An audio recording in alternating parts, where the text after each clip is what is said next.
হে মাধব, আমি যে দৃশ্যটা দেখেছি, কি দৃশ্য দেখেছেন? আমি দেখেছি একটা হাতির ডবল সুর, দুটো সুর,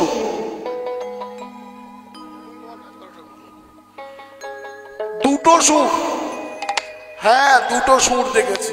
যুধিষ্ঠির মহারাজ, আপনি কি ভুলে গেলেন কালকে আমাকে কতদিন আমায় প্রশ্ন করেছিলেন আগত কলিযুগের মানুষ কেমন হবে?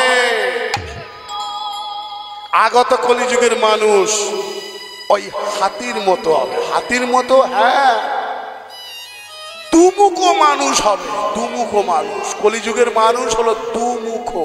দুমুখো মানে কি? আপনারা কি বলবেন আমাদের দুটো করে মুখ? না, দুটো করে মুখ না। একটা উদাহরণ দিচ্ছি শুনুন। কলিযুগের মানুষ দুমুখো মানে কি? দুটো মুখ মানে কি? আপনার সঙ্গে সামনাসামনি দেখা হবে, বলবে দাদা কেমন আছো? ভালো আছি। আর পিছনে বলবে তুই মরলে তোর জায়গাটা তোর ছেলেকে দেবি কেন? দেখো, সামনে এক কথা বলছে, পিছনে আর এক কথা বলছে। এক স্বামী তার স্ত্রীকে বলছে, আস্তে বাবা, আস্তে আস্তে করবে। এক স্বামী তার স্ত্রীকে বলছে, আহা চম্পাবতী। এখানে কেউ চম্পাবতী নেই তো? আচ্ছা, স্বামী তার স্ত্রীকে বলছে, আহা চম্পাবতী, তোমার সঙ্গে যদি 5 বছর আগে বিয়ে হতো জীবনটা ফুলে ফুলে ভরে যেত। চম্পাবতী মনে মনে করছে তাও তো ফেয়ার লাভলি মাখি। কিন্তু ওই স্বামীটা পেছন দিকে মনে মনে বলছে, এই বাজারে যে পদ্মাবতী সবজি বিক্রি করে, তুই মরলেই ওকে বিয়ে করে নিয়ে আসবে।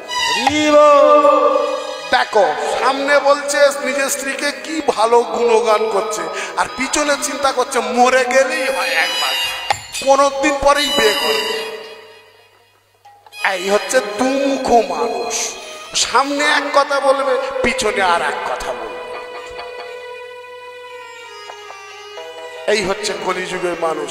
দেখবেন একটা কথা বলি বাবা, কেউ কেউ দেখবেন 2-1 বছর ছাড়া ছাড়া আপনার বাড়ির আশেপাশে এসে একটা প্রতিশ্রুতি দিয়ে দেয়, তারপরে সে ভুলে যায়। দুমুখো ব্যাপার স্যাপার আছে। সঙ্গে সঙ্গে যুধিষ্ঠির বলে উঠলো, হে কৃষ্ণ, যদি আগত কলিযুগের মানুষ দুমুখো হয়, এই রকম যদি তাদের ব্যবহার হয়, আগত কলিযুগে আমাকে জন্ম দিও না। আমি এই দুমুখো মানুষের সঙ্গে সংসার করতে পারবো না।